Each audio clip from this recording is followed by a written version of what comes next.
If standing up from your chair has started to feel harder, if your legs hesitate for a second before they catch you, if stairs leave them shaking in a way they never used to, stay with me. Because what I am about to show you explains something almost no one over 60 is ever told. Your legs are the first thing to go, not your memory, not your heart, your legs. And the walking you have been told to rely on is not stopping it. I learned this the hard way. After years as a surgeon, I noticed my own legs starting to hesitate when I stood. So I did what everyone says to do. I walked more. Nothing changed. Some days felt worse. That is when it hit me. Walking was only maintaining what I had left. It was rebuilding nothing. And there is a reason for that.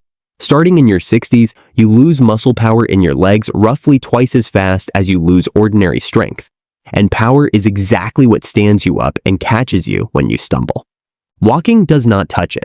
It moves you forward using the same two muscles on repeat, while every stabilizer that keeps you upright quietly fades from neglect. That is why so many dedicated walkers still end up unsteady, still fall, still lose their independence. By the end of this video, you will understand why your legs weaken first, why walking cannot fix it, and the 5 movements that rebuild the strength walking leaves behind, ranked from foundational to the single most powerful. Pay close attention to number 1. The research on it is almost hard to believe. Before we begin, tell me one thing in the comments. Which of these has started getting harder for you? Standing up from a chair or climbing the stairs? Just a word or two is enough, because the one that has gotten hardest tells me which of these 5 movements you need most, and I reply to every single comment. Now let us start with number 5, the one that targets the very first ability your legs lose. Number 5, the Japanese chair rise. Number 5, the Japanese chair rise. This looks like the simplest movement on the list, and that is exactly why most people overlook it. But the ability to stand from a chair without using your hands is the first thing your legs lose after 60, and it is one of the clearest signals of how long you will stay independent. Here is what most people never connect. Standing up is not a strength task, it is a power task. Power is your ability to produce force quickly, and after 60, power fades faster than raw strength. Walking does almost nothing to train it, because walking never asks your legs to push hard and fast against your own body weight. The chair rise does exactly that, every single repetition. Japanese elders have understood this for generations. They keep rising from the floor and the chair central to daily life, and the research now backs them up. In a study published in the European Journal of Preventive Cardiology, older adults who could rise and sit with the least support were far more likely to still be living independently years later, while those who struggled to rise had a sharply higher risk of decline. The legs that can still stand on command are the legs that keep their freedom. Here is how to do it. Sit tall in a sturdy chair with your feet flat and shoulder width apart. Cross your arms over your chest so your hands cannot help you. Now press through your heels and stand up slowly, taking 3 full seconds to rise. You should feel your thighs working hard by the second or third rise. That burn is the power your legs have been losing, switching back on. Pause at the top. Then lower yourself back down over 3 slow seconds, resisting gravity the whole way. That slow lowering is where the real strength is built. Start with 5 rises. Rest, then aim for 2 sets. If standing without your hands is too hard at first, push off lightly and use a little less help each week. Master this one, and every stair, every curb, every chair in your life starts to feel easier. Now let us move to number 4, where we turn your strongest support into your greatest weakness. Number 4, the invisible chair. Number 4, the invisible chair. We just trained your legs to stand up. Now we are going to teach them to hold. Because here is what happens after 60. The thigh muscles that keep you steady when you stop halfway out of a chair, or pause on a stair, or stand at the kitchen counter. Those muscles fade quietly, and walking never asks them to hold anything. Walking keeps you moving. It never makes you stay still under your own weight. That is the exact strength this movement rebuilds. It is called the invisible chair because you are going to sit down on a chair that is not there, and the science behind it is some of the strongest in this entire video. A large review published in the British Journal of Sports Medicine looked at hundreds of trials and found that this kind of held position produced the largest improvements in blood pressure and lower body strength of any exercise they tested. And in many cases, knee pain dropped sharply when it was done correctly. You are building the legs and helping the heart in one quiet movement. Here is how to do it. Stand with your back flat against a wall. Walk your feet out about 2 steps in front of you. Now slide down the wall until your thighs are at whatever angle feels challenging but safe. It does not have to be a deep position. Hold there. Keep your knees behind your toes. And here is a detail most people get wrong. Do not hold your breath.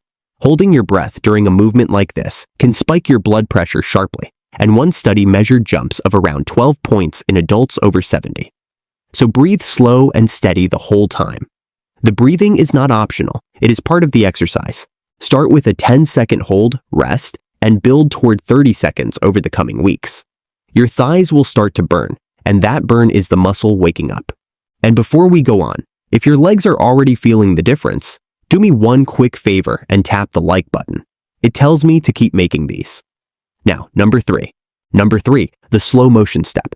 Pay close attention here because this is the one that looks almost too simple, yet it rebuilds the exact power that decides whether your legs catch you or buckle when you stumble. Here is what almost no one understands. The danger after 60 is not the step up. It is the step down. Every curb, every stair, every step off a bus loads your legs as you lower, and that lowering strength is the first thing to disappear. Walking on flat ground never trains it, but slow it down and everything changes. A study in the Journal of Strength and Conditioning Research found that taking the same step and simply performing it slowly produced over 50% greater muscle activation in the thigh, with no extra weight and no extra equipment. Same step, slowed down, twice the work. Here is how to do it. Find a single low step or a sturdy platform, just a few inches high, with a railing or chair beside you for support. Place your whole foot flat on the step. Now take a slow count of 3 to press up and rise onto it. Stand tall. Then, and this is where the real strength is built, take a slow count of 3 to lower back down, fighting gravity the whole way. Do not drop. Control every inch of the descent. Start with 5 on each leg. If your legs tremble near the bottom of the lowering phase, that is exactly the muscle you have been missing switching back on. This single change, lowering slowly instead of dropping, is the difference between legs that catch you and legs that give out. Now let us move to number 2, and a 10-second test you can take right now to see how your legs are really aging. Number 2, the 10-second test. Number 2, the 10-second test. And I want you to actually try this one with me, right where you are sitting, because it will tell you more about how your legs are aging than any number on a fitness tracker ever could. Here is the test. Stand up, hold the back of a sturdy chair, and lift one foot just off the ground.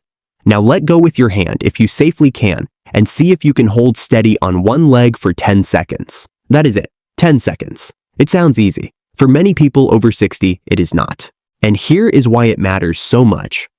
Almost every fall begins in a single moment of standing on one leg, stepping off a curb, turning to the sink, climbing a stair. Walking rushes through that moment so fast your body never learns to hold it.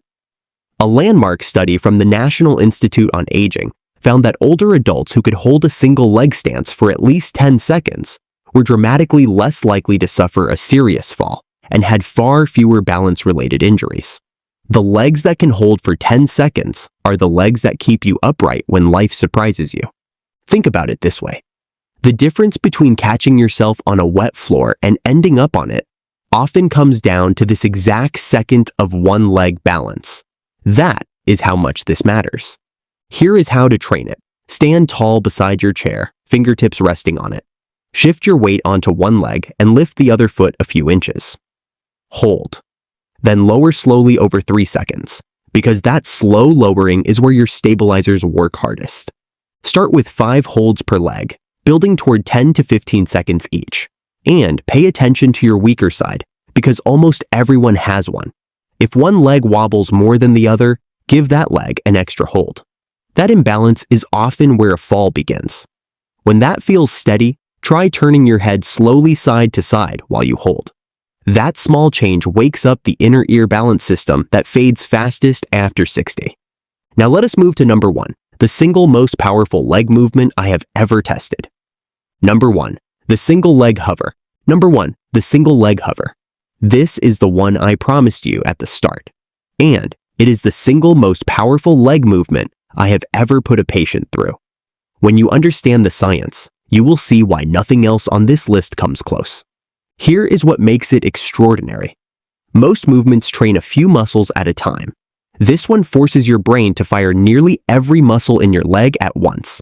Quadriceps, hamstrings, glutes, calves, and all the deep stabilizers around your hip and ankle in a single held position.